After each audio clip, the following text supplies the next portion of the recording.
శ్రీరామ నవమి రోజున ఈ వస్తువులు ఇంటికి తెచ్చుకుంటే శ్రీరాముడి అనుగ్రహం మీ సొంతం. హిందువులు పవిత్రంగా జరుపుకునే శ్రీరామ నవమి పండుగ దగ్గర పడుతోంది. రాములోరి కళ్యాణం కోసం యావత్ భక్తగణం ఎదురుచూస్తుంది. హిందూ మత విశ్వాసాల ప్రకారం శ్రీరామ నవమి సందర్భంగా శ్రీరాముడు హనుమంతుడిని పూజించడం ద్వారా వ్యక్తి జీవితంలోని అన్ని కష్టాలు తొలగిపోయి జీవితంలోకి ఆనందం, శ్రేయస్సు వస్తాయి. ప్రతి సంవత్సరం చైత్ర మాసంలోని శుక్ల పక్ష 9వ రోజున శ్రీరామ నవమి పండుగ జరుపుకుంటారు.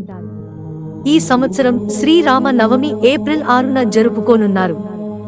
హిందూ మత విశ్వాసాల ప్రకారం శ్రీరాముడు ఈ రోజున జన్మించాడు. శ్రీరాముడికి చాలా ఇష్టమైన విషయాలు ఉన్నాయి. శ్రీరామ నవమి రోజున రామయ్యకి ఇష్టమైన కొన్ని వస్తువులను ఇంట్లోకి తెచ్చుకోవడం వలన రాముడి ఆశీస్సులు మాత్రమే కాదు, హనుమంతుడు, లక్ష్మీదేవి ఆశీస్సులు కూడా లభిస్తాయి. పసుపు దుస్తులు.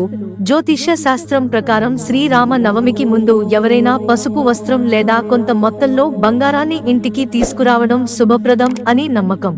ఇలా చేయడం వల్ల లక్ష్మీదేవి సంతోషిస్తుంది. భక్తుల ఇంట్లో సిరి సంపదలు, సుఖ సంతోషాలు ఉండేలా అనుగ్రహం కరుపిస్తుంది. శంఖం. శ్రీరామ నవమికి ముందు శంఖం కొని ఇంటికి తీసుకురండి. ఇంట్లోని పూజ గదిలో శంఖాన్ని ఉంచడం చాలా పవిత్రమైనదిగా భావిస్తారు. కొందరు దేవుళ్ల పూజలో శంఖం లేకపోతే ఆ పూజ అసంపూర్ణంగా పరిగణింపబడుతున్నది. అటువంటి దేవుళ్లలో ఒకరు హనుమంతుడు. కనుక శ్రీరామ నవమికి ముందు ఇంటికి శంఖాన్ని తీసుకురండి. కాషాయ జెండా. రామ నవమికి ముందు కాషాయ జెండాను కొని మీ ఇంటికి తీసుకురావాలి. దీన్ని రామనవమి శుభ సందర్భంగా మీ ఇంట్లో ఏర్పాటు చేసుకోవాలి. ఇలా చేయడం వల్ల ఇంటి వైపు సానుకూల శక్తి ఆకర్షితులవుతుంది, ప్రతికూల శక్తి నశిస్తుందని విశ్వాసం. మిత్రులారా, ఛానల్ సబ్స్క్రైబ్ చేసుకోవడం మర్చిపోకండి. ధన్యవాదాలు.